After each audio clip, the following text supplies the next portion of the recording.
काय धर्मणीत तुम्हा शिकवावी हित अवघी रचियले हेळा लीळा ब्रह्मांड सकळा नाम महादेव येथे निवडिला भाव अवघी रचियले हेळा लीळा ब्रह्मांड सकळा तुका म्हणे वेळे माझे तुम्हा कान कळे अवघी रचियले हेळा लीळा ब्रह्मांड सकळा पांडुरंगा करू प्रथम नमन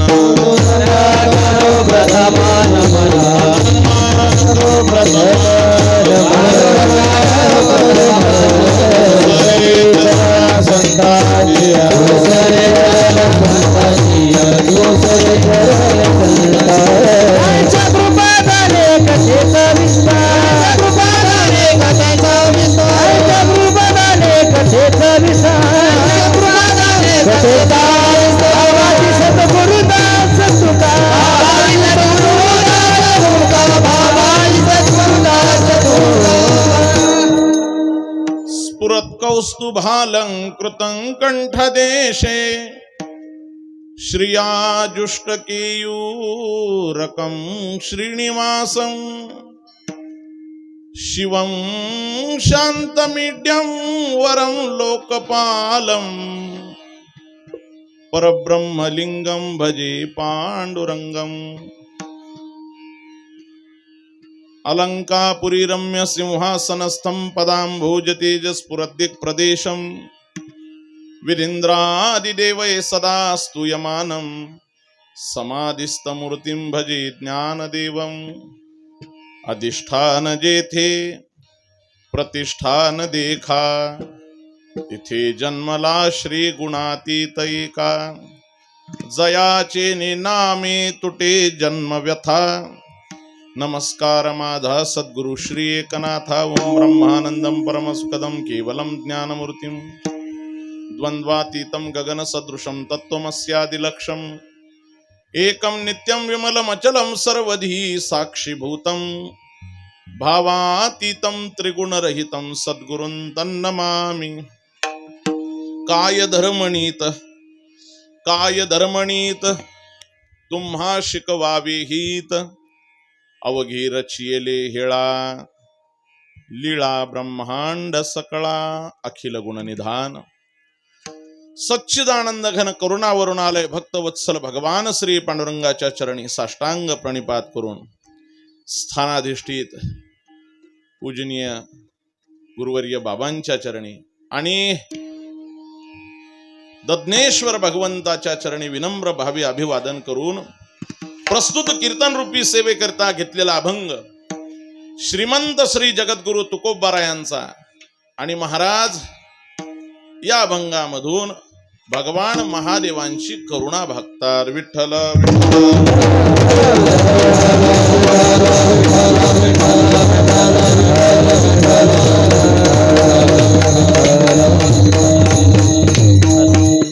प्रस्तुत या अभंगामधून जगद्गुरु तुकोबाराय भगवान महादेवांकडं करुणा भागतात, याचना करतात, प्रार्थना करतात, मागणी मागतात. या अभंगामधून तुकोबाराय भगवान महादेवांकडे प्रार्थना करणार आहेत. त्याचं आपण क्रमशः चिंतनही करणार आहोत. पण तत्पूर्वी अल्पसा परिहार द्यायचा तो असा, गेल्या अनेक म्हणजे 18 वर्षापासून संपन्न होणारा हा महाशिवरात्रीच्या पावन पर्वा निमित्त संपन्न होणारा हा अखंड हरिनाम सप्ताह अनेक महनीय साधू पुरुषांच्या आशीर्वादानं अर्थात वैकुंठवासी गुरुवर्य पांडुरंग बाबा घुले असतील, त्यासोबतच गुरुवर्य विठ्ठलनाथ बाबा असतील आणि प्रातस्मरणीय पूजनीय श्री गुरु कृष्णदेव बाबा देवाबाबांच्या आशीर्वादानं, त्यासोबतच वैकुंठवासी नवनाथ बाबांच्या आशीर्वादानं आणि आपल्या परिसराचं असणार अध्वर्यू अर्थात गुरुवर्य भास्कर गिरीजी बाबा यांच्याही आशीर्वादानं, पूजनीय गुरुवर्य बाबांच्या आशीर्वादानं, आदी करून अनेक महात्म्यांच्या आशीर्वादानं आणि विद्यमान आदरणीय पूजनीय श्री सुदामदेवा बाबा शास्त्री बाबा यांच्या मार्गदर्शनाखाली संपन्न होणारा हा भक्ती उत्सव विठ्ठल विठ्ठल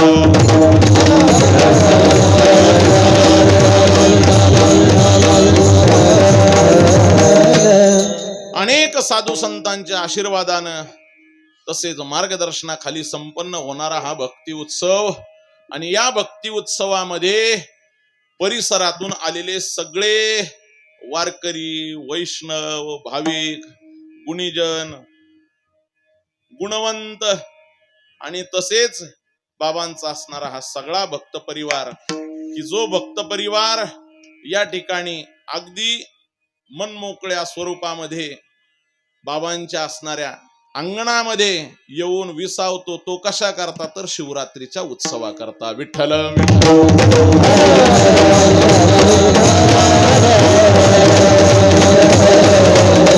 हे एवढं मोठं जे कार्य चालतं हे सगळ्यांच्या एका असणाऱ्या उपस्थितीमध्ये सेवेनं चालतं. हे सगळे मंडळी या ठिकाणी काही ना काही ज्या ज्या पद्धतीची सेवा करतात, सगळेजण अगदी त्यांच्या सेवेतूनच एवढं प्रशस्त असणार एवढा सगळा कार्यभार चालतो. मागच्या वर्षी मला असं वाटतं तिकडून इकडं होता काय, या वर्षी इकडं आल्यावर तर असं वाटू राहिलं पटांगण लांबलंय काय कोण. मग असं मोकळं पटांगण असल्यानंतर वारकरी तर घालीन लोटांगण तयारीतच असतात. अगदी भगवान महादेवांच्या आवडता असणाऱ्या उत्सवानिमित्त संपन्न होणारी ही सेवा विठ्ठल.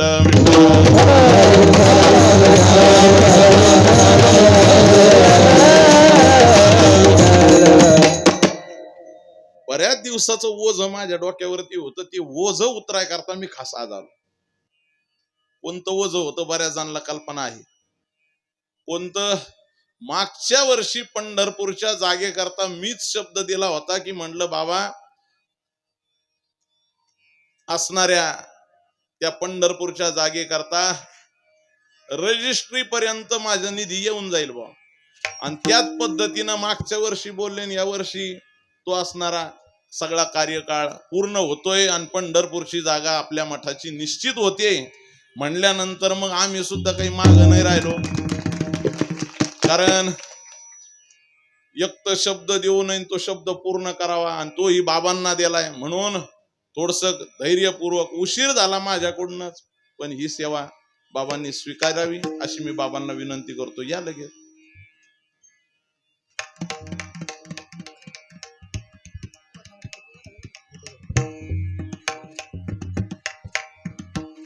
पुंडलिक वरदा हरी विठ्ठल श्री ज्ञानदेव ज्ञानेश्वर महाराज की जय. बाबा म्हणले आकडा सांगा.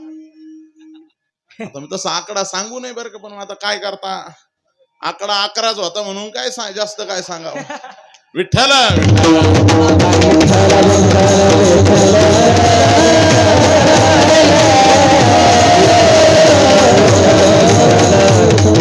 अगदी सगळ्यांच्या असणाऱ्या सहकार्यातून पार पडणारा हा भक्ती उत्सव आणि या भक्ती उत्सवामध्ये आज चिंतना करता घेतलेला अभंग श्रीमंत श्री जगद्गुरु तुकोबारायांचा. महाराज या अभंगामधून भगवान महादेवांची प्रार्थना करतात, करुणा मागतात, याचना करतात आणि ती याचना आजच्या असणाऱ्या पावन पर्वावरती अर्थात शिवरात्रीच्या निमित्तानं ही प्रार्थना करत आहेत. प्रार्थना करणारे जगद्गुरु तुकोबाराय आहे.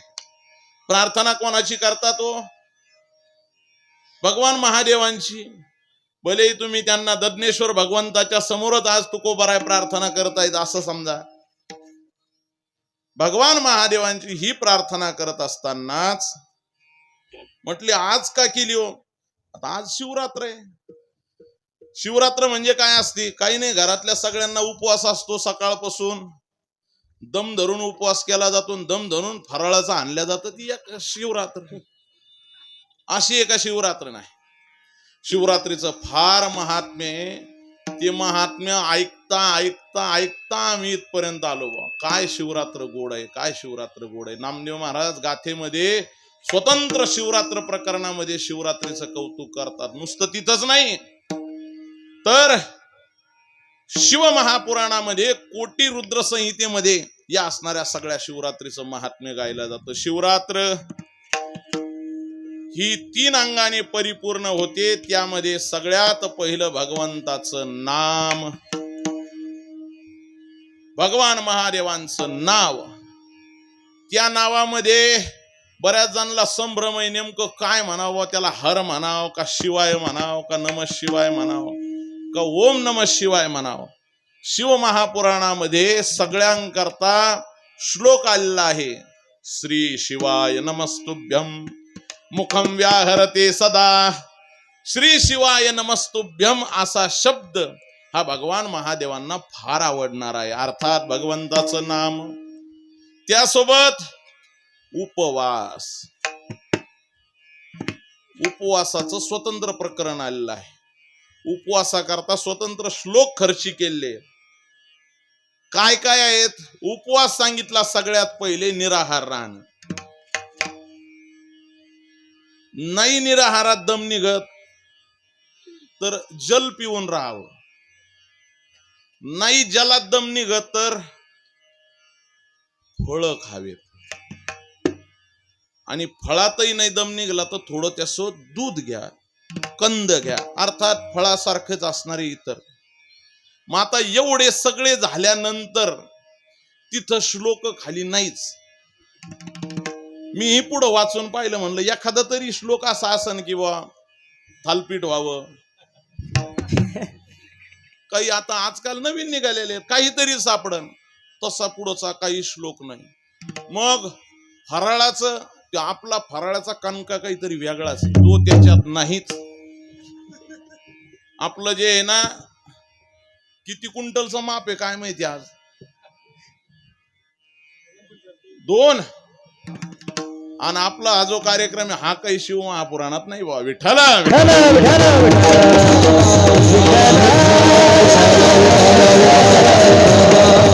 अर्थात या शिवरात्रीचं महात्म्य सांगत असताना माघ वद्य चतुर्दशीला येणारी ही रात्र ही भगवान महादेवांना आवडणारी आहे. तिच्यामध्ये पहिलं भगवंताचं नाम, 2 नंबर उपवास आणि 3 नंबर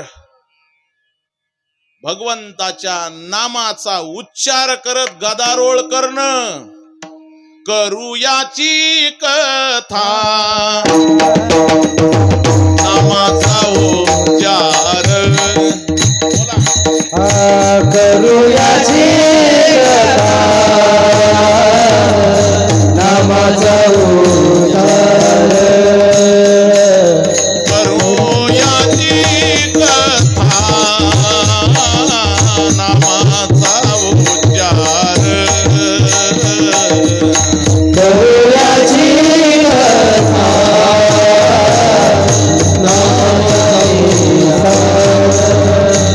भगवान महादेवांचं हे असणार व्रत हे फार मोठं आहे. किती मोठं आहे?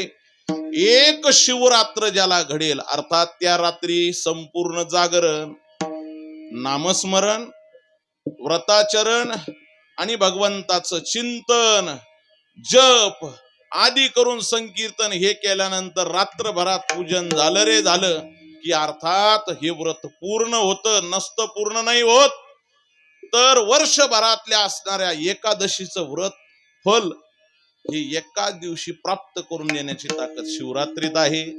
आणि अशी शिवरात्र असल्यामुळं आज तुकोबाराय भगवान महादेवांकडे मागतात. विठ्ठल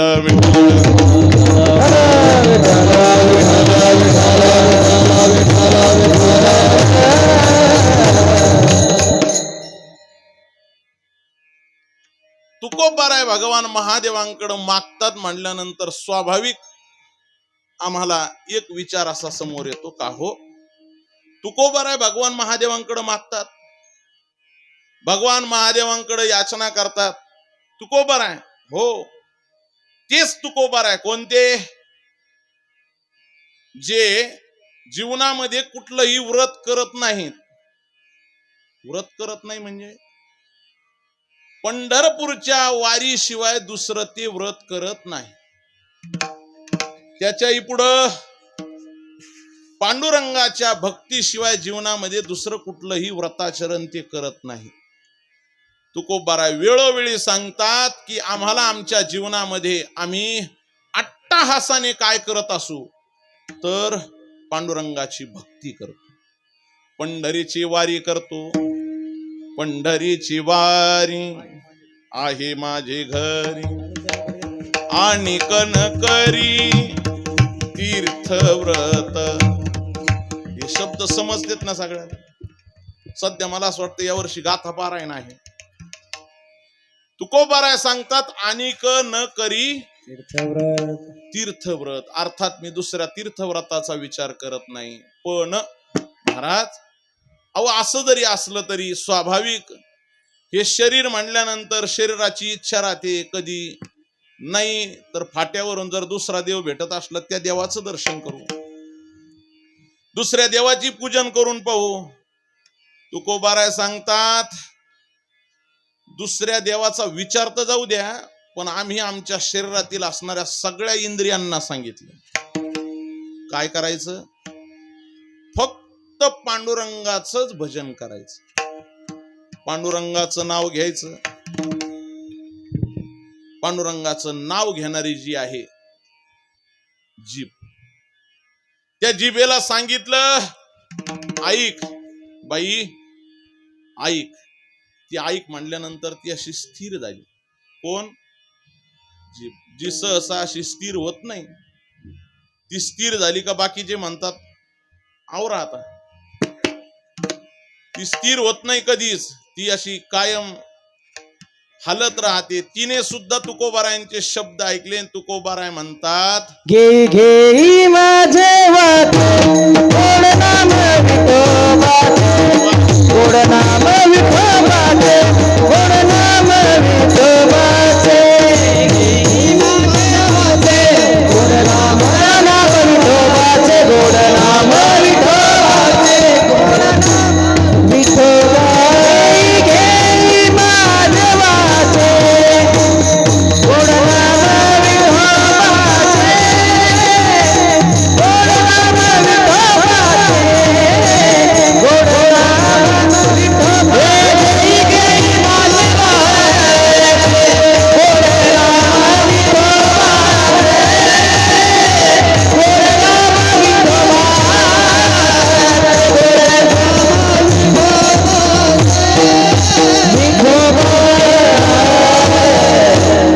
घेई घेई माझे वाचे गोड नाम विठोबाचे ऐक. अग जिव्हे अग वाचे काय कर? गोड नाम विठोबाचे. विठोबाचे नाम. अर्थात तू जर दुसऱ्याचं नाव घ्यायला लागली तर जमणार नाही. नुसतं जमणार नाही तर ऐक, आम्ही आमच्या जीवनामध्ये एक नियम केलेला आहे. अनेकांची स्तुती आम्हा ब्रह्महत्या एका वाचून त्या पांडुरंगा, एका वाचून त्या पांडुरंगा. अर्थात पांडुरंगाशिवाय दुसऱ्याचं आम्ही स्तुती करणार. मला इथपर्यंत जायचं होतं. आम्ही दुसऱ्याचं वर्णन करणार, आम्ही दुसऱ्याचं नाव घेणार नाही. नाही, एक दिवस स्वतः पांडुरंग जरी आमच्या समोर आला आणि तो जर म्हणला काय रावलं तुम्ही सारखं सारखं, कधी पाहता माझंच नाव घेता, कधी पाहता माझंच नाव घेता. म्हटले मग आज मी सांगतो या जाऊन तिकडं दुसऱ्याचं करा भजन. तुकोबाराय म्हणतात तू असा नुसतं धमकी देऊन आला तर नाही, मग असं मारायला घेऊन आला तरी नाही, लाकडं टिपरू नाही, मग असा घन घेऊन जरी आमच्यावर सुटला तू तरी सुद्धा लक्षात ठेवा आम्ही तुला सोडणार नाही. मजवरी घाली घन परिमी न सोडी चरण. घन समजतो ना, पावशर 1.5 पावशर, कमीत कमी 10 किलो 5 किलो. आता अलीकडे आपल्या हिशोबाने तो त्याचं माप कमी झालं. तर तो असणारा घन जरी तू आमच्यावरती सोडला, आता तो कसा सोडला जातो याची कल्पना नाही बा आपल्याला.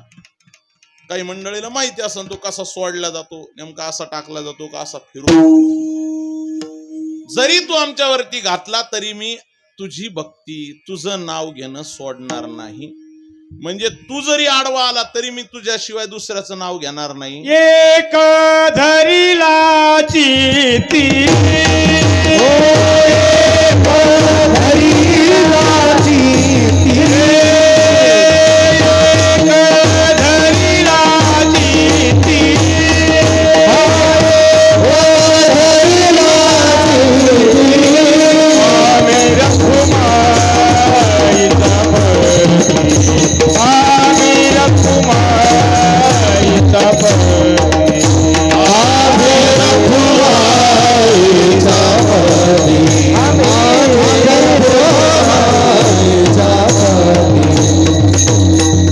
एक धरिला चित्ती आम्ही रखुमाईचा पती. अर्थात आम्ही पांडुरंगाशिवाय दुसऱ्याच्या नादी लागत.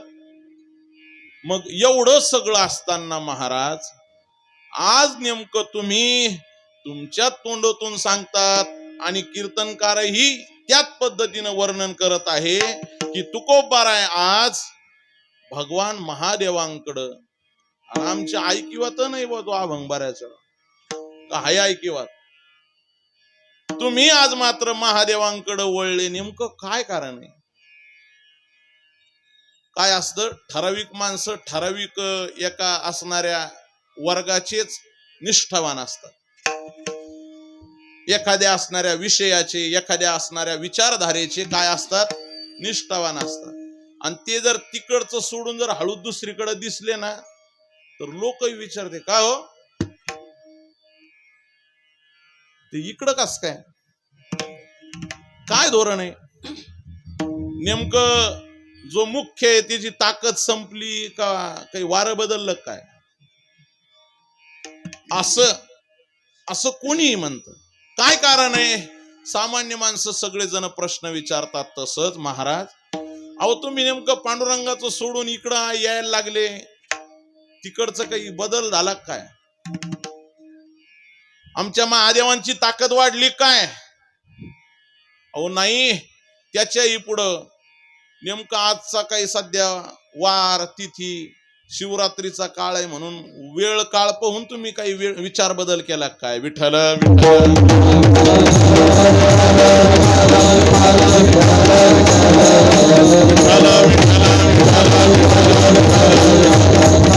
अर्थात तुम्ही तुमच्या जीवनामध्ये विष्णू परमात्म्याचे उपासक आहात, वैष्णव आहात. आम्हा वैष्णवांची जाती एकविध श्रीपती अलंकार युक्ती सरोशकेची ना.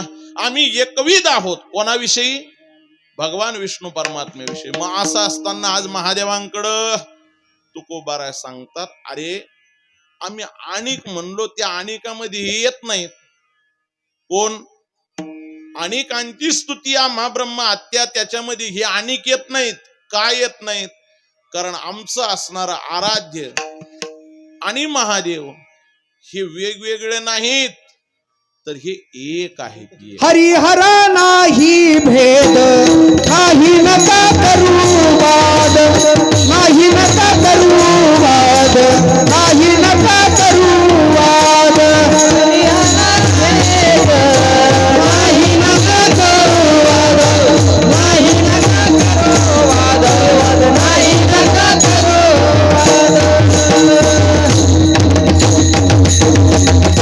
शिवारामा नाही भेद, दोघे देव एक सिद्ध किंवा दोघे देव एक पाही. दया ऐक्य तुझे नाही, दोघे देव एक पाही. अर्थात हे असणारे दोन्ही देव एक आहेत. अहो आम्ही ऐकलेले वेळा दोघे देव एक आहेत आणि दोघं देव एक आहेत. आम्ही आत्ता जे ऐकतो काय चांगले चांगले कीर्तन आम्ही ऐकून असं आम्ही काय जुने ऐकणारे आहोत आम्ही. नाही नाही, सध्याचा काळ झालेला आहे. कोणता? चांगलं ऐकणारे असतात, चांगलं ऐकणारे असतात. फक्त त्यांना विचारलं का हो त्या कीर्तनात, नाही नाही काय होतं काय माहिती, पण चांगलं कीर्तन झालं. काय घेतलं? होतं चांगलं होतं. मग लयच भारी. साधे कीर्तनकार होते का? हे वजनदार होते एकदम. सगळं सांगतात पण कीर्तनातलं सांगत नाहीत. अर्थात विठ्ठल विठ्ठल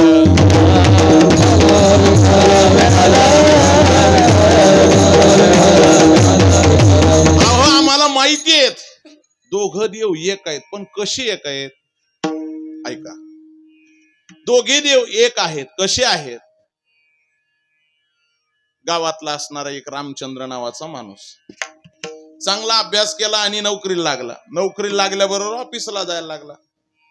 ऑफिसला गेल्यानंतर तिथले मंडळी तो आला की त्याला सगळेजण आल्याबरोबर म्हणायचे साहेब आले, साहेब आले, साहेब आले. साहेब संध्याकाळपर्यंत ऑफिसमध्ये राहायचे. संध्याकाळून तिथून निघाले. तिथून निघून साहेब घरी आले का घरातले ज्येष्ठ मंडळी हाक मारायचे, रामा ये ये, आला का? राम घरामध्ये येऊन सगळं असणाऱ्या आपल्या आई वडिलाचं काम ऐकायचं. तोच रामा जेव्हा आपल्या असणाऱ्या घराकडं अर्थात आपल्या स्त्री व सौकडं गेला की तिथं मुलं हाक मारायचे, बाबा. का हो? मग ते साहेब नव्हते म्हणत का? नाही, ते साहेब म्हणायचं काय करा, त्याचा तो बाबा आहे. तो अगदी मोठ्यापणाने हाक मारायचा, बाबा हे आणलं का? ऑफिसात असणारा रामचंद्र हा साहेब घरी आल्यानंतर रामा आणि मुलांजवळ गेल्यानंतर बाबा. का हो? तो साहेब वेगळा आहे, राम वेगळा आहे आणि बाबा वेगळा आहे का? एक आहे, एक.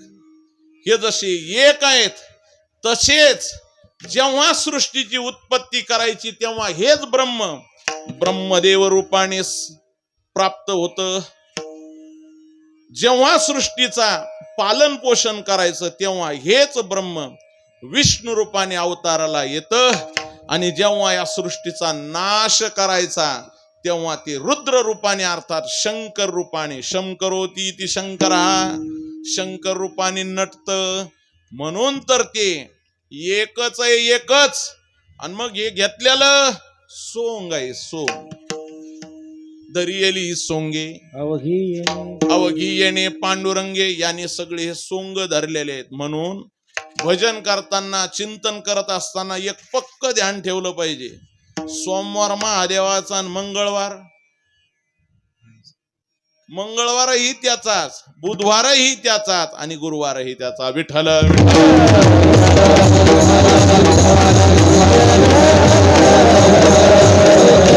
हे दोघं देव एकत्र असल्यामुळं तुकोबाराय सांगतात, आम्ही महादेवांकडे आलेलो जरी दिसत असलो तरी तो आमचाच आहे, आमचा पांडुरंग आहे.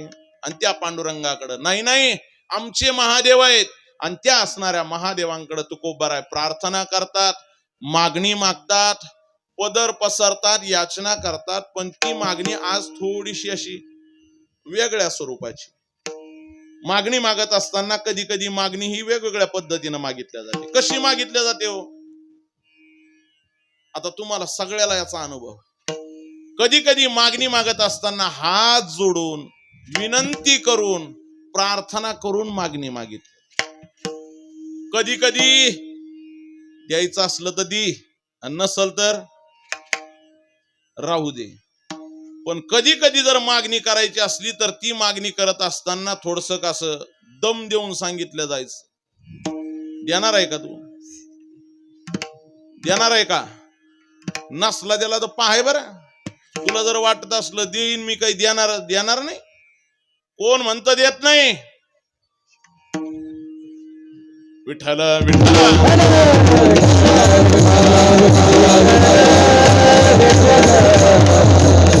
संत महाराज महात्मे जेव्हा मागणी मागतात तेव्हा या सगळ्या प्रकारातून मागणी मागतात.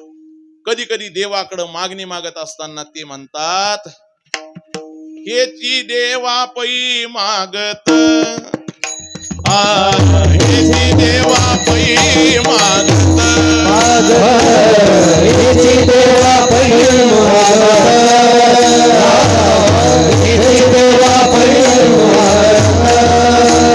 चरण सेवा खंडित, चरण सेवा खंडित, वास द्यावा पंढरीत, वास द्यावा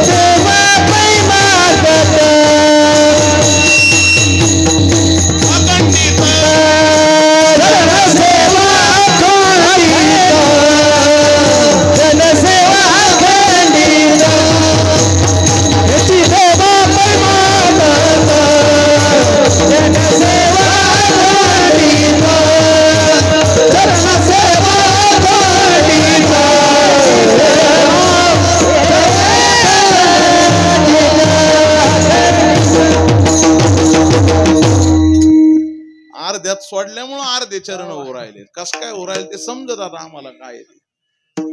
हेची देवा पै मागत, शरण सेवा अखंडित.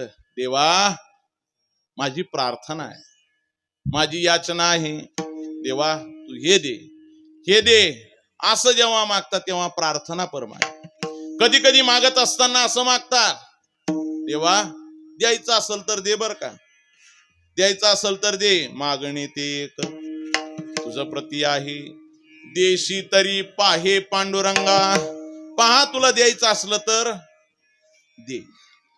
कधी कधी ही मागणी जेव्हा समोरचा माणूस लक्ष देत नाही असं लक्षात येतं तेव्हा आवर्जून सांगतात, तुला काय वाटलं मी मागायचं आणि तू द्यायचं नाही, आणि खुशाल वर करून निघून जायचं. काय तोंड घेऊन निघून चालला तू, मी तुला तुझ्या समोर येतो मागणी मागतो, तू खुशाल तोंडाकडे नुसतं टुकुर टुकुर पाहू लागला. लक्षात ठेव, मी तुझं घेतल्याशिवाय सोडणार नाही. तुला जरी वाटत असलं मी देणार नाही, पण मी घेतल्याशिवाय राहणार. तुझे म्या घेतल्या वाचून, तुझे म्या घेतल्या वाचून, तुझे म्या घेतल्या वाचून, तुझे म्या घेतल्या वाचून, हे दोन्ही नवले वचन, अवघे वचन, अवघे वचन, अवघे वचन, आजी माझा नेम सत्य जाण, आजी नेम सत्य जाण, आजी माझा नेम सत्य जाण, आजी माझा नेम सत्य जाण, आहे नाही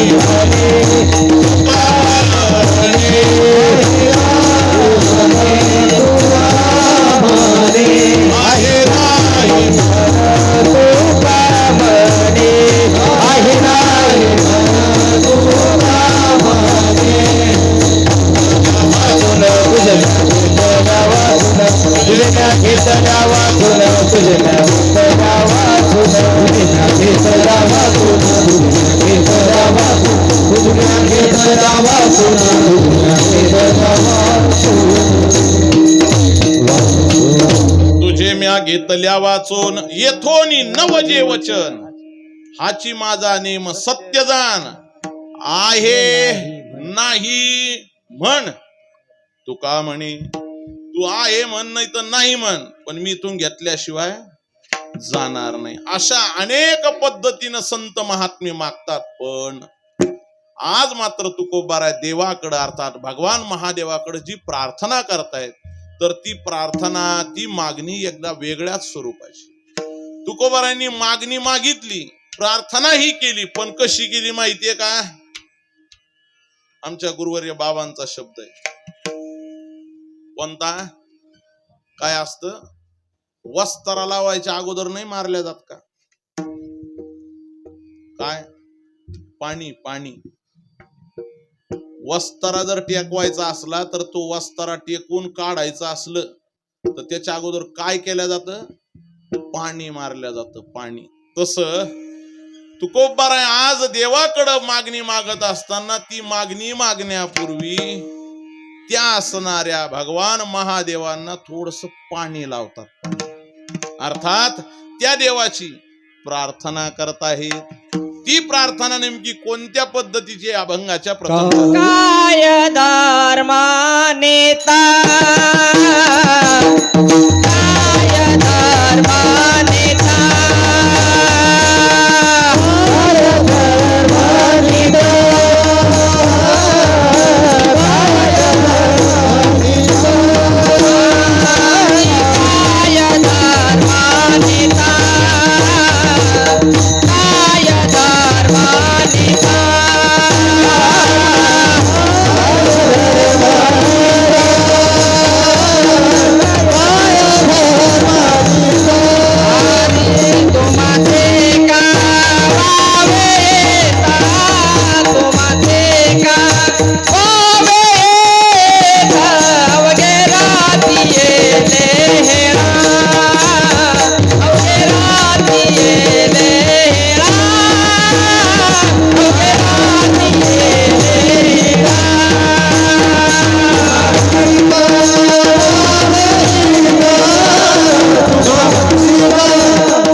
धर्मणीत तुम्हा शिकवावे हित.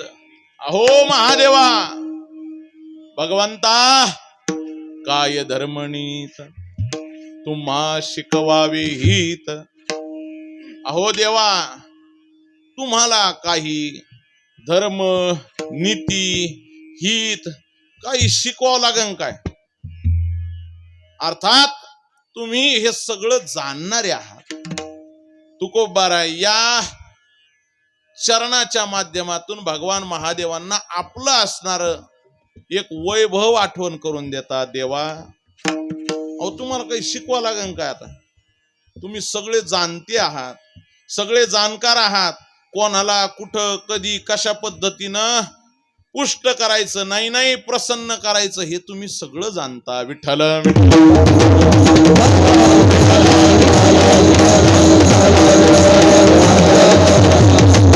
हे सगळं आम्ही तुम्हाला शिकवायचं मग तुम्ही आचरण करायचं असं काही आहे का?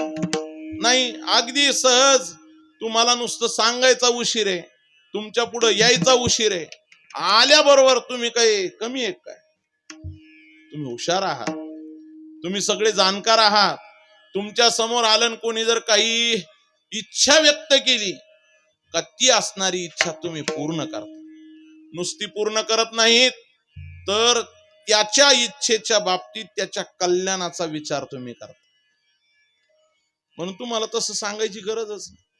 तुम्ही सगळे जाणकार आहात. असं जाणतेपणाचं कौतुक तुकोबाराय भगवान महादेवांचं करतात. कोणाचं करतात? भगवान महादेवांचं. भगवान महादेवांचं तुकोबाराय वर्णन करतात, कौतुक करतात की तुम्ही सगळं जाणते आहात, तुम्हाला वेगळं काही शिकवायची गरज नाही. खरंच सांगा, हे नेमकं महादेवांचं कौतुक आहे का नाव ठेवलंय? कशावरून? ऐका, एखादा माणूस जर हुशार असला तर त्याला हुशार म्हणणं वेगळं, पण एखादा माणूस जर भोळा असला आणि त्याला जर सगळेच म्हणायला लागले नाही नाही वा इतका हुशार आहे ना तो, फारच, असं जर म्हणलं का स्वाभाविक सगळ्या जणांना वाटतंय पक्क येडदी आहे बरं का. एखाद्या जणाचा स्वर जर लागतच नसला आणि त्याला जर म्हटले ना वा काय गोड स्वर आहे तुमचा, असं जर त्याला म्हटले तर त्यानं समजून घ्यायचं हे नेमकं आपलं कौतुकाचा कार्यक्रम, हा सत्कार नाहीच, मग षटकार. विठ्ठल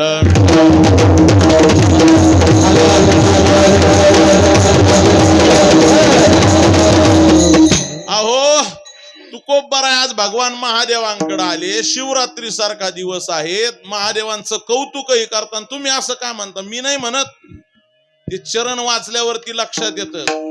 काय धर्मनीत तुम्हा शिकवावे हित. तुम्हाला का शिकवायची गरज आहे का? म्हणजे तुम्ही सगळं धर्म नीत हित सगळं जाणून आहात. आता मी तुम्हाला फक्त एकच उदाहरण सांगतो. जगाच्या पाठीवरती भोळा हे नाव कोणाचं आहे हो? भोळा हे नाव कोणाचं आहे? एकाच देवाचं, एकाच. कोणत्या? भगवान महादेवाचं.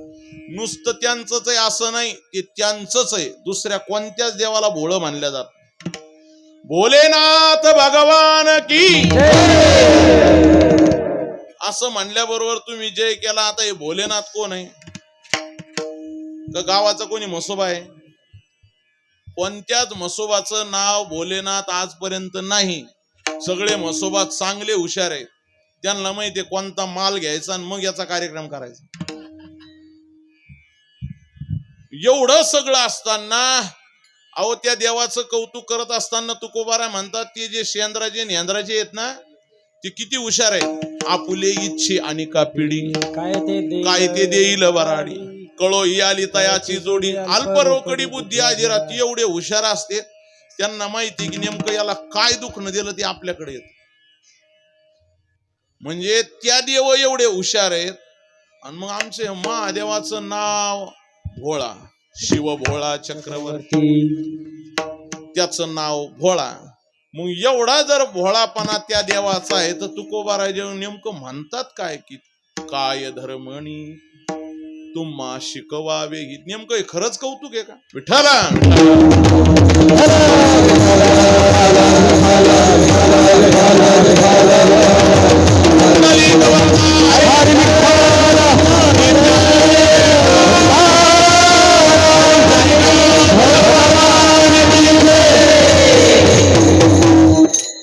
अहो हे नुसते भोळे आहेत असं नाही, हे भोळेनाथ आहेत. म्हणजे यांच्याकडे असणारी पार्टी सुद्धा कोणती आहे? भोळ्याची. चांगले चांगले भोळे सुद्धा यांच्याच नादाला आहे. अहो नाही हो, जगाच्या पाठीवरती असणारा एक असा माणूस यांचं वाहन आहे की त्याच्या नादीच कोणी लागत. कोण? नंदी. तो नंदी खास स्पेशल यांचं वाहन आहे. बाकीच्या देवाचे वाहन पहा तुम्ही किती हुशार आहेत. देवीचं वाहन सिंह आहे, त्या कार्तिक स्वामीचं वाहन मोर आहे, गणपती बाप्पाचं वाहन. हे सगळे तुम्हाला असे आडदांड आडसूट वाटते का? नंदी नाव घ्या बरं. नंदी म्हणल्याबरोबर सगळ्या जणांना माहिती नुसतं गुबू गुबू गुबू गुबू. अहो मग असं जर असेल तर हे नुसते भोळे नाही तर भोळ्यांचे नात आहेत. मग तुकोबारा असं का म्हणतात काय माहिती, नेमकं का म्हणतात? अहो यांच्या भोळ्यापणाच्या एवढ्या कथा प्रसिद्ध आहेत, एवढ्या कथा प्रसिद्ध आहेत. बाकीचे फुलं वाहतात, कोणी पानं वाहतात, कोणी पाणी वाहत.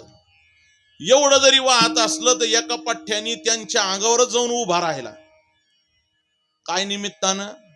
चोरी करायच्या निमित्तानं. नवीन चोर होता तो, त्याला काही अंदाज नव्हता, टेपारा नव्हता, तो गेला. ते मंदिरातलं वरचं असणार जलहरी जी होती वरची लटकायची पाणी व्हायची, ती जरा चांगली चांदी जी होती त्याला वाटलं ती काढून घ्यावी. जागा तर जवळ काही नाही, स्टूल नाही, म्हणून मग त्याने काय केलं? उभा राहिला. कशावर? शिवलिंगावर. त्याच्यावर उभा राहिला आणि ते काढून घेतलं. भगवान महादेवांना वाटलं. रावणानंतर पठ्ठ्या एकच असं झाला, त्या रावणात फक्त मुंडकं दिलं होतं, यांना मुंडकं नाही दिलं. अवघ शरीर मला अर्पण केलं अर्पण केल्याबरोबर या असणाऱ्या भोळ्या महादेवांनी तात्काळ प्रसन्न झाले आणि त्याच्या समोर प्रगट झाले. चोरे पिंडी दिला पाय, त्या पूजने ध्याय देव. त्याच्या नुसत्या एवढ्या पाय दिल्याना हा प्रसन्न होतो. आता सांगा, ही पायाची पूजा घेणारा आणि नेमका फार हुशार माणसाचं लक्षण आहे का भोळ्या? विठ्ठला विठ्ठला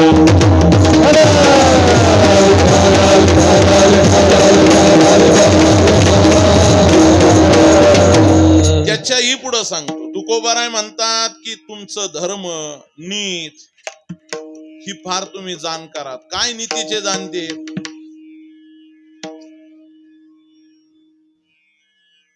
पार्वती आणि लक्ष्मी माता अर्थात भगवान महादेवांच्या पत्नी आणि विष्णू परमात्म्याच्या पत्नी या कुठंतरी भेटल्या आणि बोलायला लागल्या. काय बोलायला लागल्या? त्या बोलत असताना सांगू लागली, लक्ष्मी मातेने सांगितलं, हे बघ म्हणले, आम्हाला खूप इच्छा असते की तुम्हाला घेऊन जाऊ कुठं. नेहमी इच्छा असते आमची की आमचे म्हणले ना की आज फ्रायडे नाही शुक्रवार आहे, आपण कुठंतरी जाऊ, तर मी लगेच म्हटले की चला म्हणल्यावर हे येतातही. माझ्या मनातही येतं की आपण चालता चालता कोणाला घ्यावं? पार्वती मातेला आणि भगवान महादेवाला घ्यावं. पण मी हा विचार केला की मला असं वाटतं नकोच. का? काहीच धोरण नाही तुमच्या यांना, खरंच धोरण नाही. ती म्हणली असं नाही, तुम्ही आता या शुक्रवारी या, आपण जाऊ सोबत आणि तयारी करू. पार्वती मातेने भगवान महादेवांकडे येऊन प्रार्थना केली, प्रभू लक्ष्मी माता आणि भगवान विष्णू परमात्मा येणार आहेत, तुम्हाला आपल्याला बाहेर जायचं. बाहेर जायचं म्हणल्याबरोबर भगवान महादेव ध्यानस्थ बसलेले, डोळे उघडून पाहिलं. बाहेर जायचं, आता कुठं जायचं? कैलासापेक्षा रमणीय ठिकाण काय आहे? गोड ठिकाण आहे, मग बाहेर कुठं जायचं? तरी सुद्धा शंका आली. आता सकाळची पूजा झाली, आता ती पार्वती माता होत्या की त्या सकाळी सकाळी आरती करायची. कोणाची? आपल्या पतिराजाची.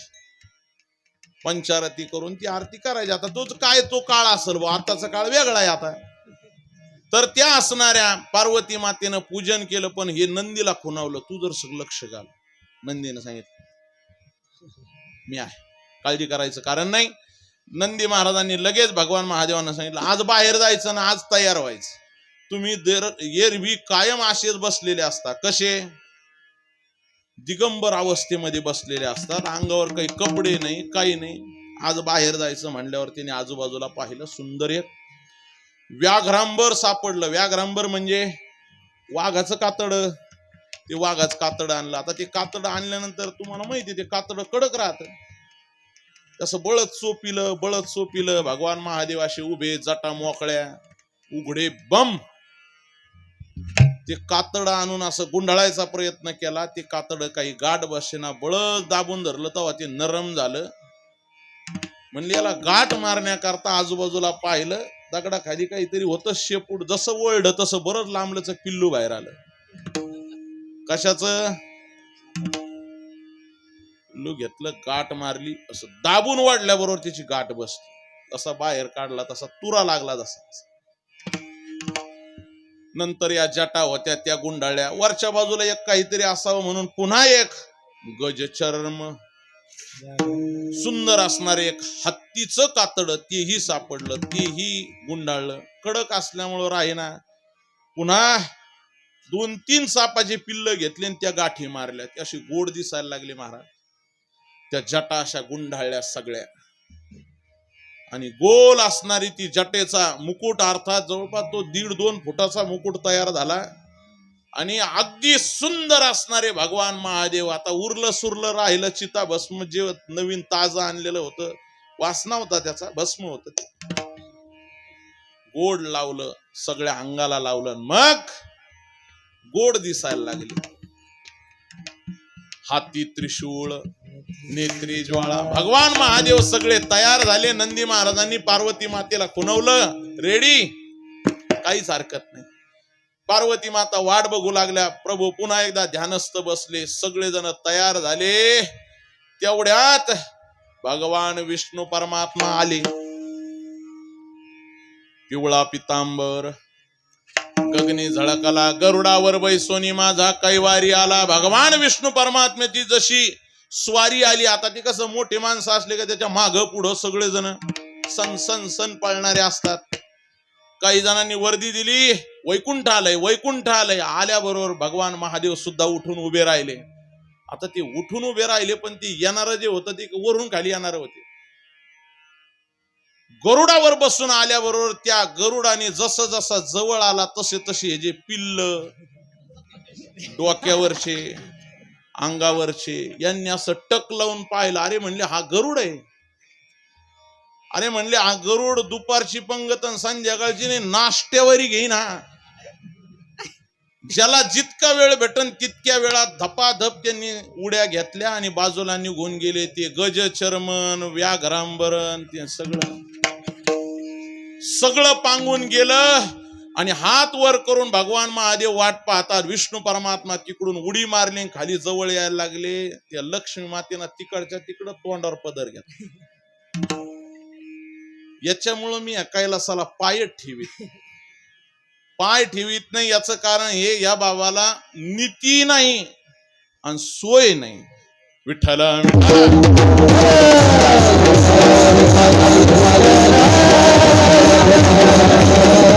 आता सांगा ज्यांना कुठल्याही प्रकारे अशी सोय नाही. अहो सोय नाही म्हणजे काय सांगावं. आता हे ते भगवान महादेवाचं चरित्र म्हणजे फारच गोड आहे. रामायणामध्ये जेव्हा सगळ्यात पहिले सासरवाडीला हे नेऊन उभे केले. आता सासरवाडीला गेल्यानंतर नवरदेव कसा असतो. आता ज्याला त्याला तो आपला स्वयंपूर्ण अनुभव आहे, स्वसंवेद्य आहे. कसे राहते ते. अरे बाप तो इतका काही चमकतो तो दोनदा तीनदा तर चक्कर आणून येतो त्या दुकानातून. आणि एवढा नवरदेव चकाट तयार होतो. ते भगवान महादेव जेव्हा त्यांच्या लग्नाला नेले सगळ्यात पहिले त्यांच्या सासूना पाहिल्याबरोबर ती चक्कर येऊन पडली.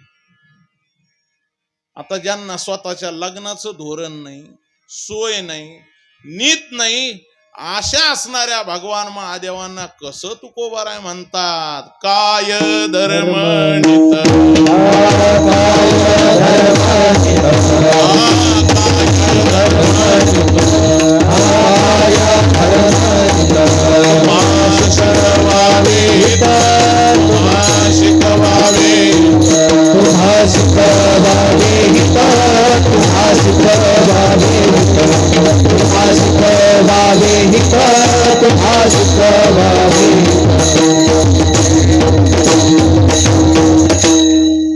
तुकोबाराय का म्हणतात त्याचं एक सगळ्यात महत्वाचं कारण सांगतो. त्याद्वारेच या अभंगाचा खुलासा होतो. तुकोबाराय सांगतात तुम्हाला धर्म नीत ही काही सांगायची गोष्ट आहे का.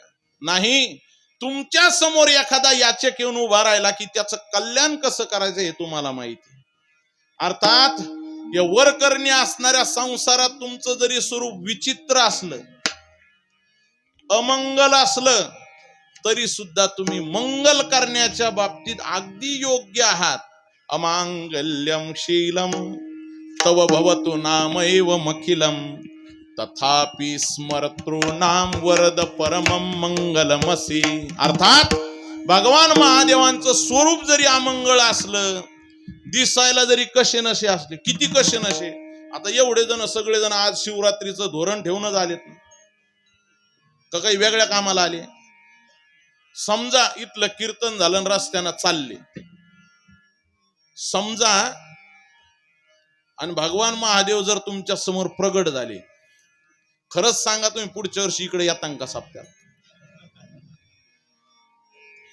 अहो ज्यांचं स्वरूप असं आहे की ज्यांच्या गळ्यात हार फुलं असे नाहीत, मग रुंडमाळा आहेत. रुंडमाळा म्हणजे मुंडक्याची माळ आणि ते पण अशा मोठाल्या नाही, कवळ्या असणाऱ्या लेकराच्या त्या कवटीची माळ आहे.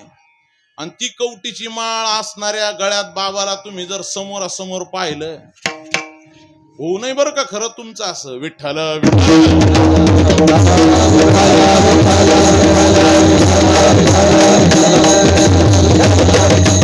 अर्थात त्यांना त्यांना कुठल्याही प्रकारे आपल्याला समजल्या जाणाऱ्या, आपल्याला ज्ञात असणाऱ्या स्वरूपाविषयी जरी तुम्हाला असं वाटत असलं त्यांची सोय नाही, नीत नाही, पण कोणीही त्यांच्याकडे कल्याणाच्या इच्छेना गेला की त्याचं कल्याण केल्याशिवाय ते राहत. नारद महर्षीच्या जीवनातला दृष्टांत आहे. नारद महर्षी एकदा तपाला बस, सांगतो जा होईन काय 10 वाजते काय व्हायचं.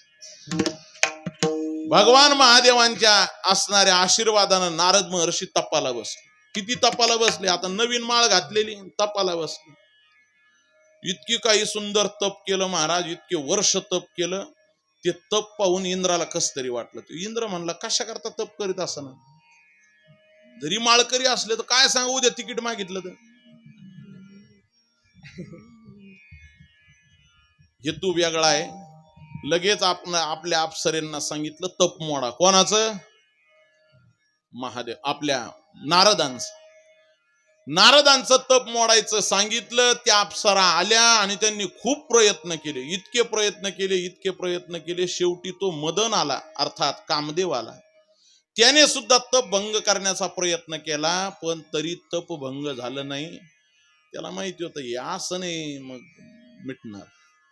तो जाता जाता नारद महर्षींना उठवलं, पाया पडला, लोटांगण घातलं, म्हणले घाला लोटांगण.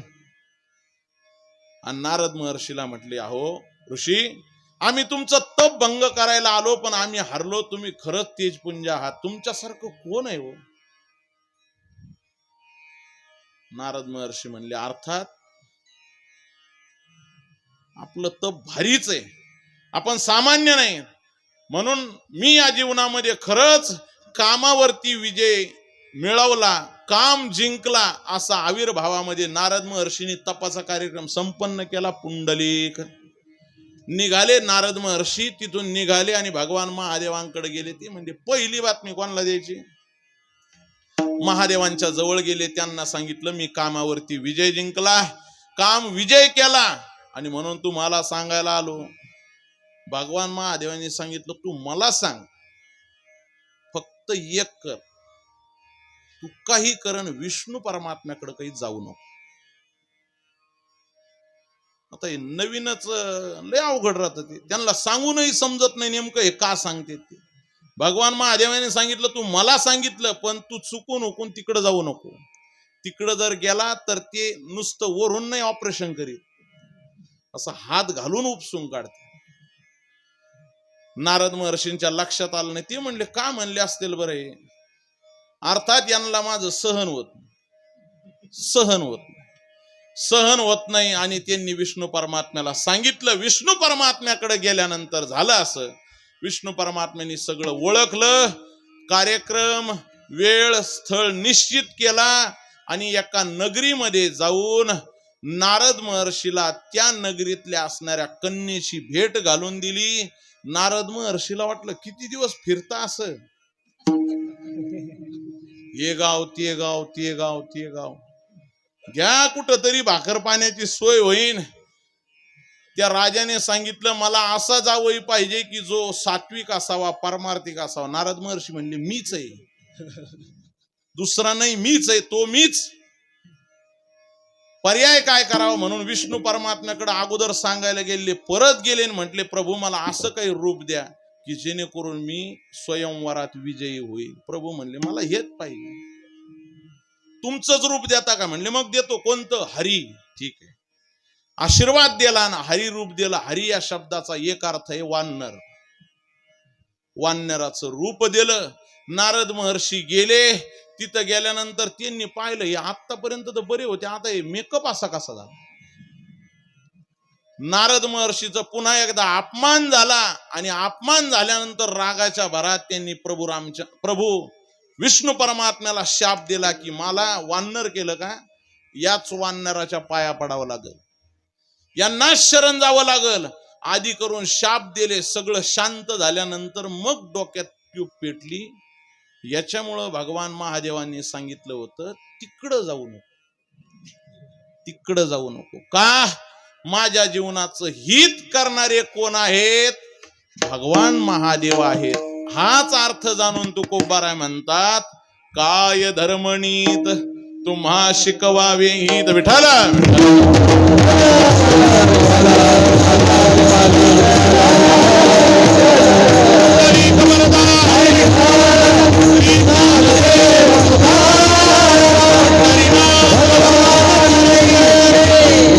अशा असणाऱ्या भगवान महादेवांचं सामर्थ्याची आठवण तुकोबारा करून देतात. तुकोबारा म्हणतात तुम्हाला काय धर्म सांगावा लागतो. अहो धर्माचे तुम्ही मूर्तिमंत निर्माते आहात, धर्माचं रक्षण करणारे तुम्ही आहात. धर्माची तू मूर्ती, पाप पुण्य तुझे हाती, किंवा तुम्ही या जगतामध्ये हित करणारे आहात. साधकांच्या जीवनामध्ये भवानी शंकर वंदे श्रद्धा विश्वास रूपिणो याभ्याम विना न पश्यन्ति सिद्धा स्वांतस्तमीश्वरम. सिद्धाः स्वांतस्तमीश्वरम याभ्याम विना न पश्यन्ति. विठ्ठल विठ्ठल.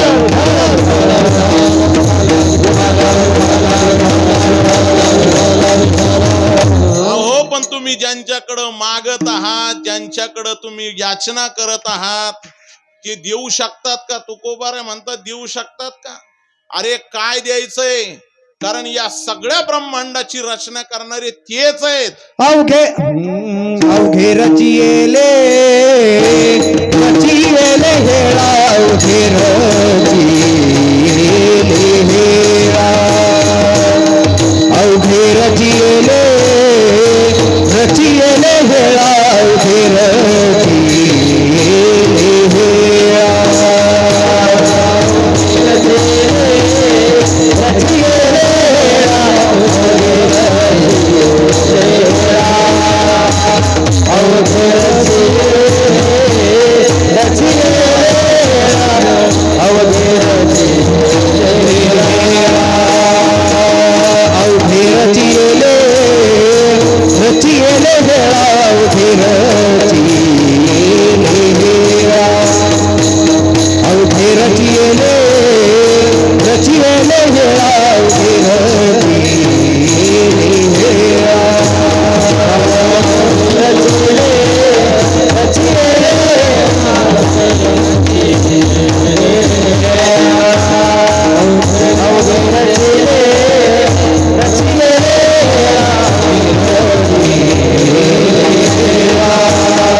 लीळा ब्रह्मांड सकळा. अहो आम्ही ज्यांच्याकडे प्रार्थना करतोय त्यांचं सामर्थ्य अवघे रचियेले हेळा.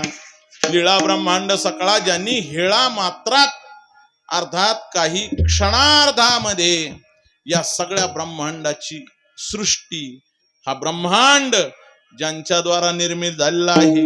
अहो पण ते तर शमन करणारे आहे, सृष्टीचा नाश करणारे. कोण म्हणलं? सर्वप्रथम जेव्हा भगवान महादेवांनी या सृष्टीमध्ये एक शिवलिंग निर्माण केले, ज्या वेळेस शिवलिंगाची निर्मिती झाली त्यावेळेस ब्रह्मदेव आणि विष्णुदेव हे त्यांच्या समोर प्रगट झाले. भगवान महादेवांच्या समोर उपस्थित झाल्यानंतर त्यांनी हात जोडले, प्रार्थना केली, प्रभू हे नेमकं काय आहे? भगवान महादेवांच्या समोर शिवलिंग रूपाने उपस्थित झालेला तो आकार असा लंब होता, खाली किती खोल होता आणि वर काही याचा नियम नाही. सगळ्यात पहिले महादेवांनी याची निर्मिती केली. म्हणून भगवान महादेवांनी सांगितलं याचा शोध घ्या. कशाचा? या शिवलिंगाचा. त्या असणाऱ्या शिवलिंगाचा शोध घेण्याकरता, सगळ्यात पहिलं शिवलिंग पाहण्याकरता ब्रह्मदेव हे खाली गेले आणि विष्णू परमात्मा वर शोधत गेले. बराच वेळ झाला. वेळ म्हणजे हजारो वर्ष संपले तरी सुद्धा काहीच मेळ लागेल. चाललं काय होतं, भगवान विष्णू परमात्मा म्हणले मी सृष्टी निर्माता आहे, मी श्रेष्ठ आहे. ब्रह्मदेवाने सांगितलं मी सृष्टी निर्माता आहे, मी श्रेष्ठ आहे. भगवान शंकरांनी निर्माण केलेल्या या शिवलिंगाचा शोध घेता घेता भगवान महादेवाने सांगितलं तुम्ही शोध घेऊन आले का मी सांगतो कोण श्रेष्ठ आहे. खालपर्यंत जात असताना ब्रह्मदेवाला काहीच सापडलं नाही. तो म्हणला याचा शेवट लागण्यापेक्षा आपण साक्षीदार जमा करू, कारण साक्षद्वारा बऱ्याचशा निर्णय फिरवता येतात. साक्ष घेतली तर काय अडचण आहे. म्हणून त्यांनी असणारे 2 साक्षीदार घेतले. त्याच्यामध्ये एक गाय आणि दुसरं केतकीचं पुष्प. या दोघांना साक्षीला घेतलं. केतकीचं वृक्ष त्याला साक्षीला घेतलं आणि हे ब्रह्मदेव मागाले. विष्णू परमात्म्यांनी सरळ मान्य केलं मला याचा शोध लागेना. मी हजारो वर्ष वर गेलो पण मला शोध लागला नाही. भगवान ब्रह्मदेव खालून वर आले. ते म्हणले मी खालून जाऊन आलो, मला माहिती इथं गेलं का पुढं मोठा रस्ता लागतो आणि ती संपलं. भगवान महादेव हसले, म्हणले साक्षीदार, म्हणले आणले ना. ती गाय तोंडाने सांगायची हो आणि शेपटीनं म्हणायची नाही, याला शोध लागला नाही. आणि केतकीचं पुष्प म्हणलं की नाही नाही यांना पाहिलंय ब्रह्मदेवाने. भगवान महादेवांनी सांगितलं खरं का रे, जा म्हणले इथून खोटं बोलताना तर तुमच्या असणाऱ्या गायीच्या मुखाची पूजा होणार नाही, त्या केतकीचं पुष्पच मला चालणार, असा शाप दिला. त्यानंतर ब्रह्मदेवाने हात जोडून सांगितलं मी सुद्धा सृष्टीचा निर्माता नाही, जर हे माझ्या सृष्टीत तयार झालं तर मलाच माहिती नाही. अर्थात विष्णू परमात्म्याने मान्य केलं आणि या असणाऱ्या ब्रह्मदेवाने मान्य केलं की आपण सृष्टीचे निर्माते नाहीच, सृष्टीचे निर्माते आहेत भगवान महादेव. अवघे रचिले हेळा लीळा ब्रह्मांड सकळा. लीळेद्वारा काय काय लीला केल्या, अहो काय लीला केल्या. त्या दक्ष प्रजापतीला सृष्टी उत्पन्न करायला ठेवलं, त्याला अहंकार झाला, त्यांना काम करायला दिले सोडून दुसऱ्याच्या कुर्रापतीच काढायला सुरू केलं. आता पदावर ठेवलं म्हणल्यावर त्यांना सोयीनं काम करायचे ना. भगवान महादेवांना समजलं याचा काटा. भगवान महादेवांनी काहीच नाही केलं, नुसतं मुंडकं आणलं असं. त्या दक्षाचं मुंडकं आणलं. त्याच्यानंतर सगळ्यांनी विनंती केली प्रभू सृष्टीचा विस्तार राहिलाय, मग म्हणले याचं तोंड परत द्या. म्हणले मग जा पहा काही आहे का. कोणतं तोंड आणलं, कशाचं, बोकडाचं तोंड आणलं आणि ते त्याच्यावरती बसवलं आणि बसवून मग त्या दक्ष प्रजापतीनं कामाला सुरुवात केली. काम कोणतं, स्तुती करून त्याची विनंती भगवान महादेवांची प्रार्थना केली, ती त्याच्या शब्दात केली. आता ते बो म्हणलं का भो हो म्हणलं का काय म्हणलं, पण लोक सुद्धा तसा प्रयत्न करतेत. कोणता, त्या बोकडासारखं. भगवान महादेवांनी सांगितलं तसं का होईना मी प्रसन्न आहे. हा आता मी बऱ्याच ठिकाणी आहे ना या कथा सांगितल्यावर मला बरेच जण विचारते काय, म्हटले का हो, त्या बोकडाचं उरलेलं मुंडकं आणलं पण तो उरलेला भाग काय केला. आता उरलेला भाग ठेवला असेल तुमच्या आमच्या करता, काय करणार आता. तुम्ही तर लय प्रसाद घ्यायच्या तयारीत जे काय विठाला विठाला.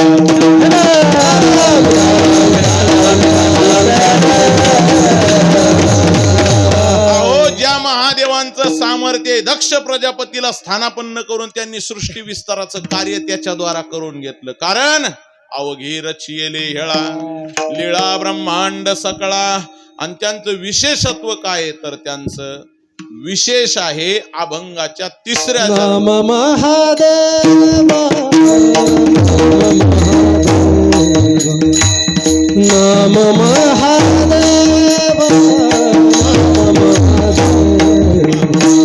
नाम महादेव नाम महादेव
येथे निवडीला भाव महादेवांचं नाव उच्चारल्याबरोबर तुकोबाराय म्हणतात महादेव या शब्दाचा अर्थच काहीतरी वेगळे आहे.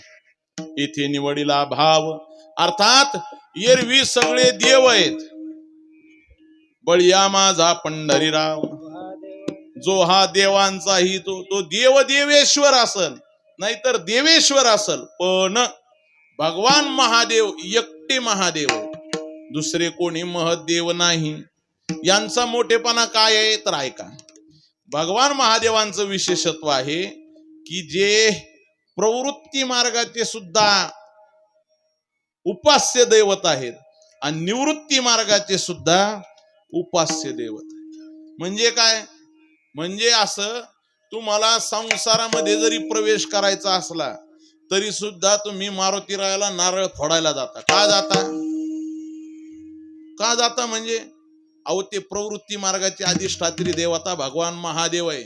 या सृष्टी विस्तारामध्ये, या संसारामध्ये, या गृहस्थ धर्मामध्ये प्रवेश करत असताना त्यांचा आशीर्वाद घेऊन या गृहस्थाश्रमात प्रवेश करावा म्हणून प्रवृत्ती मार्गाची अधिष्ठात्री देवता भगवान महादेव आहे.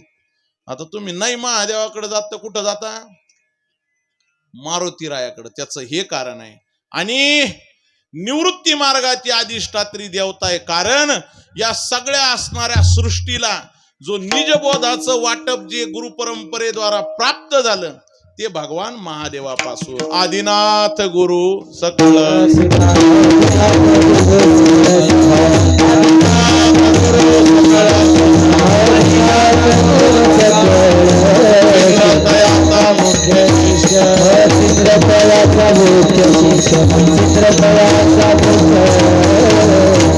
आदिनाथ उमा बीज प्रगटले मच्छिंद्राला आदले. सहज सिद्धी अर्थात निवृत्ती मार्गाचे आणि प्रवृत्ती मार्गाचे दोन्हीही उपास्य हे तुम्हीच आहात. म्हणून नाम महादेव इथे निवडीला भाव असे असणारे भगवान महादेव तुम्हाला सगळंच समजतं. धर्म समजतो, हित समजतं, नीत समजते. तुम्ही सृष्टीची उत्पत्ती करता, लीळेनं त्याचा पालन करता आणि तुमचं महादेव या शब्दाद्वारा हा गौरवही वेळोवेळी केलं जात असताना तुकोबाराय म्हणतात एवढं सगळं असताना आजपर्यंत तुम्ही अनेक जणांचं कल्याणही केलं असताना आता ही वेळेला तुम्हाला समजत नाही. आज या वेळेला तुम्हाला असं वाटत नाही का यांचं सुद्धा कल्याण करावं? अभंगाच्या शेवटच्या तुका म्हणे बेने तुका म्हणे बेने तुका म्हणे बेरे तुका म्हणे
म्हणे वेळे माझे तुम्हा कान कळे.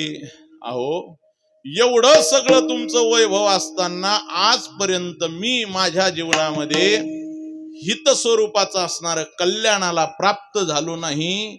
मग एवढ्या वेळेपर्यंत तुम्हाला समजलं नाही का? अहो तुम्ही कोणाला वेळ न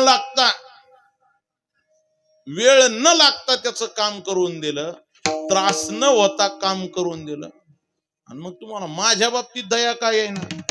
भगवान महादेव आता समोरच येऊन उपस्थित झाले. सांगा कोणाला वेळेच्या अगोदर काम केलं? कोणाला केलं?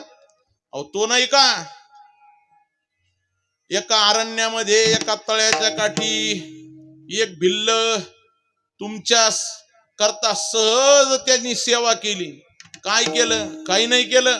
नुसता एका झाडाचा पाला तोडला आणि खाली फेकला, आणि तो पाला पडल्यानंतर तो पाला जसा पडला रे पडला, माथा पडता पाला सांबतेने संतोषला, सांबतेने संतोषला, सांबतेने संतोषला.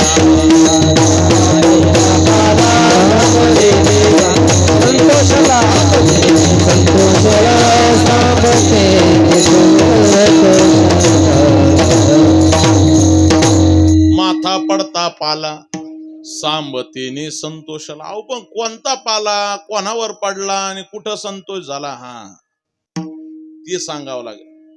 अर्थात त्या असणाऱ्या एका भिल्लानं एका झाडावरती चढून, आणि मग तो भिल्ल झाडावर काऊन चढला, नेमकं त्याचं तिथं काय काम होतं, हा सगळं आता तो विषय थोडा का व्हायना सांगावाच लागेल. आजचा पर्व काळ शिवरात्रीचं महात्म्य, शिवरात्रीचे महिमान, नामा म्हणे ऐका जन. शिवरात्रीचं महिमान आहे आणि ते महिमान ऐका म्हणून नामदेव महाराज सांगायला सुरुवात करतात. काय आहे व विशेष? तर त्या एक दिवशी भगवान महादेव कैलासावरती विराजमान असताना पार्वती माता समोर गेल्या, प्रार्थना केली, प्रभो असं काहीतरी साधन सांगा की सहज केल्याबरोबर आम्हाला तुमची प्राप्ती होईल. लय आटापिटान अट्टहास सोपं असं काहीतरी सांगा का जेणेकरून जे केलं की त्याच्यात हाती के पाव में सबके पाव सगळं येऊन जाईल. भगवान महादेव म्हणले असं विचारणारे भेटत नाही. लोक विचारणारे भेटतात. काय बाबा झालं का तुमचं? आता हे काय बाबाला विचारायचे प्रश्न आहे का? बाबा आहे का कोणती सोयरीक सांगाय काय? तुम्ही लय फिरत. आता आम्ही लोकांच्या घरी हेच विचारित फिरतो, आहे का तुमच्याकडे, आहे का तुमच्या? भगवान महादेवांनी सांगितलं, पार्वती माते तू फार गोड प्रश्न केला. काय की कोणत्या साधनाद्वारा माझी प्राप्ती होईल? ऐक, एक व्रत आहे शिवरात्री व्रत. कोणी केलं ते? एक असणारा कांचीपुरी नगरीमध्ये सोमदत्त नावाचा राजा, त्या राजाने आपल्या जीवनामध्ये फार मोठं ऐश्वर्य जमा केलं. किती ऐश्वर्य जमा केलं?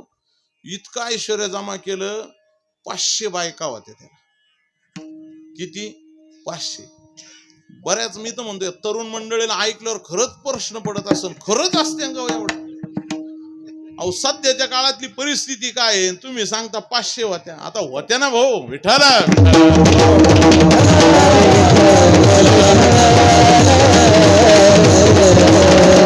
500 पत्न्या असणारा सोमदत्त नावाचा राजा, त्या राजाच्या एवढ्या पत्न्या होता, सगळं होतं, राजाही नीतिमान होता, पण वासना मात्र त्याची तिथंच अडकून राहिली. 500 पत्न्या होत्या, त्यापैकी 2 जणी मात्र परम पतिव्रता होत्या. बाकीच्या फक्त कुंकवाच्या धनी होत्या, कुकापुरत्या होत्या. अर्थात जारीने त्या सर्वथा वेगळ्या प्रकारचं आचरण त्यांचं होतं. राजा इतका मोठा पत्नीचा मालक असताना, राज्याचा वैभवशाली राजा असताना त्याच्या अंतःकरणातून वासना काही शमली नाही. का बरं? न जातो काम कामनाम उपभोगेन शाम्यती हविषा कृष्ण वर्तमैव भूयवेवाभिवर्धते. ती जशी वाढत गेली त्याच कालखंडामध्ये राजाचा मृत्यू झाला, आणि मृत्यू झाल्यानंतर राजाला त्या वासनेमुळं पुढं हरणाचा जन्म प्राप्त झाला.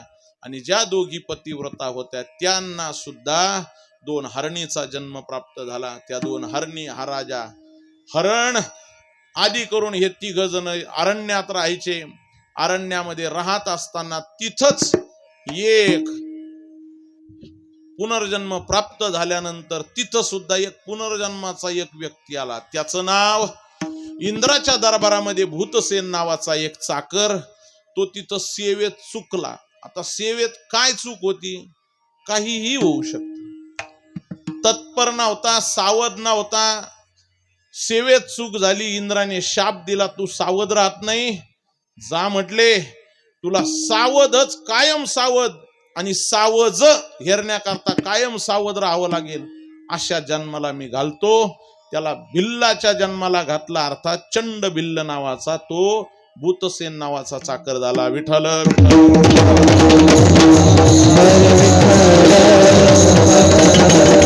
तो चंड भिल्ल इथं आला. या सृष्टीवरती राहत असताना संसारातली असणारी गरीब परिस्थिती, दीनता, दैन्यता आणि गरिबीमुळे त्याचा नाईलाज झाला. ज्या जातीमध्ये जन्माला आला त्या जातीमध्ये काहीतरी सावध सापडावं, पोट भरावं, आणि मग त्याचा परिणाम दिवस दिवस जायचा, कधी काही भेटत नव्हता. एक काळ प्राप्त झाला. त्या दिवशी माघवद्य चतुर्दशी अर्थात शिवरात्रीचा तो दिवस. त्या दिवशी तो सकाळपासून जसा घराच्या बाहेर पडला, त्याचं असणारं सगळं कुटुंब भरण्याकरता तो सावज हेरायला, काही प्राणी मारून आणावे या उद्देशानं फिरला, काही सापडलं नाही. एका तळ्याच्या काठावरती रात्रीच्याला वर चढला आणि तिथं तळ्यावरती लक्ष ठेवून सावजाकडे लक्ष ठेवलं. जसा झाडाचा पाला तोडायचा खाली टाकायचा, झाडाचा पाला तोडायचा खाली टाकायचा. त्या ठिकाणी पुरातन शिवलिंग होतं. त्या शिवलिंगावरती ते पाला पडला. माथा पडता पाला सांबतेने संतोषला. भगवान महादेव त्या ठिकाणी प्रसन्न झाले. कारण शिवरात्री सारखा दिवस आणि या पर्व काळातील तिथीवरती याने रात्रभर त्या ठिकाणी माझं पूजन केलं. पूजन केल्याबरोबर भगवान महादेव तिथं प्रगट झाले आणि प्रगट होऊन त्याला आशीर्वाद दिला. बाळ, सांग तुला काय हवंय. पहाटेच्या प्रहरी प्राप्त झाल्यानंतर त्याने प्रार्थना केली, प्रभो, दिवसभर कालपासून काहीच खाल्लं नाही, मला अपेक्षा फार नाही, पण मला आहे ना जी शिकार करायची, तर त्या हरणीच्या मनातलं अर्थात त्यांचं बोलण्याची भाषा जी ती भाषा मला समजावी. भगवान महादेवांनी आशीर्वाद दिला. सामान्य संसारिकाची इच्छा, आशीर्वाद दिल्याबरोबर त्याला भाषा समजायला लागली. त्या असणाऱ्या 2 हरणी आणि हरण अर्थात ते 3 जण एक दिवशी वाघूर लावली. त्या वाघरामध्ये ते हरण येऊन अडकलं. ते हरण अडकल्यानंतर त्याला वाटलं याच्या निमित्तानं आणखीन एक येईल. त्या असणाऱ्या 2 हरणी, त्यातली एक गर्भीण आणि दुसरीला 2 पाडस. त्या हरणाला पकडलं. तेवढ्यात तिथं ती दुसरी हरिण आली आणि त्याच्या सोबत ती त्याच्याकडे एकटक बघून बोलायला सुरुवात करू लागली. ते बोलणं मात्र आता चंड भिल्लाला समजायला लागलं. त्या चंड भिल्लाला ते बोलणं समजायला लागलं. ती हरिण म्हणते, तुम्ही आता अडकलात, तुम्हाला तो असणारा भिल्ल तो धरल, तो पारदी धरल आणि घेऊन जाईल आणि तुमचा घात करल. मला असं वाटतंय की आता मी माघार राहण्यात काहीच अर्थ नाही, मी सुद्धा तुमच्या सोबत येते. चंड भिल्लाला विशेष वाटलं. प्राणीचे राणीचे रानवट असणारे हे प्राणी, यांची अशी भाषा. ती म्हटले, आजपर्यंत मी तुमच्या मागच्या जन्मात ही सोबती होते आणि आता ही सोबती, इथून पुढे ही सोबती राहते, पण मला तुमच्या सोबत येऊ द्या. त्याने सांगितलं, अरे तू माझ्या सोबत काय येती? माझ्या प्रारब्धाचा भोग मी भोगल. माझं मला, तुझं तुला, तू का अडकते, जा निघून. त्याचं हे बोलणं चंड भिल्ल सारखं ऐकत होता. तेवढ्यात यांच्यामध्ये असणारी धाकटी होती, तेवढ्यात ती असणारी थोरली, ती सुद्धा हरिण त्या ठिकाणी आली.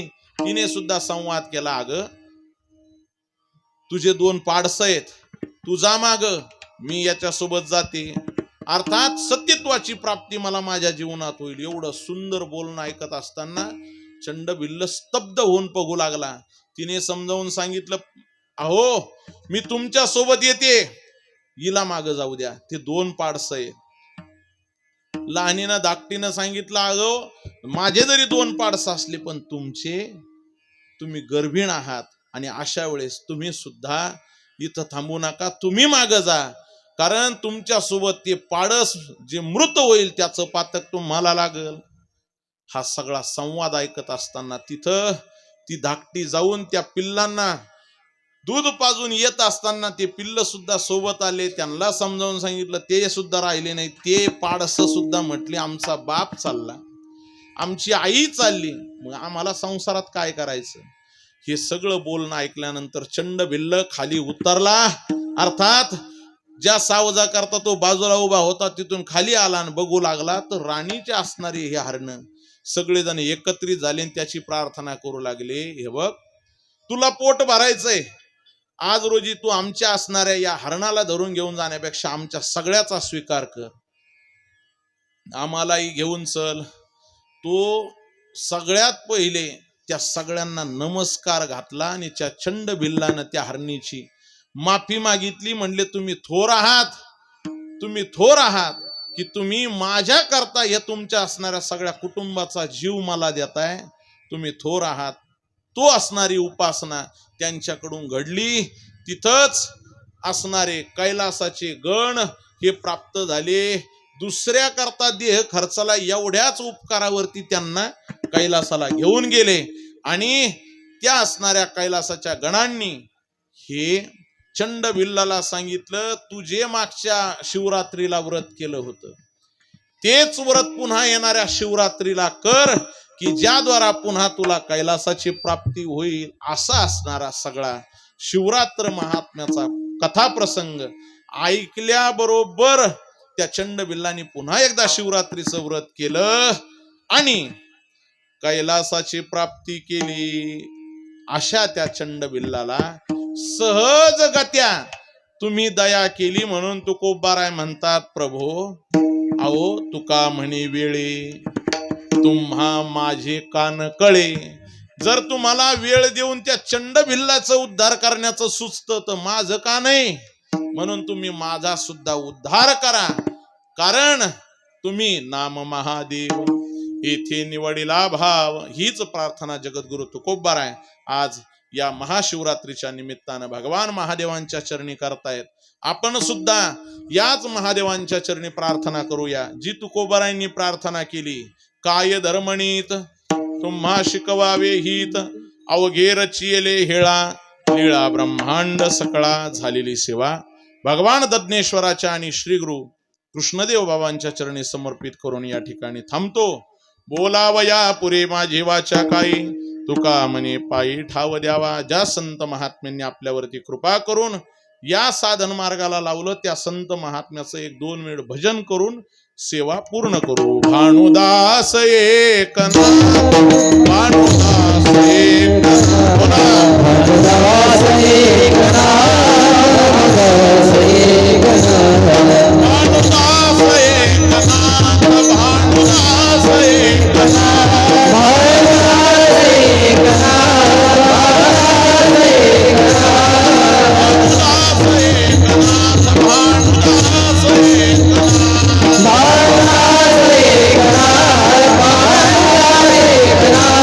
भानुदास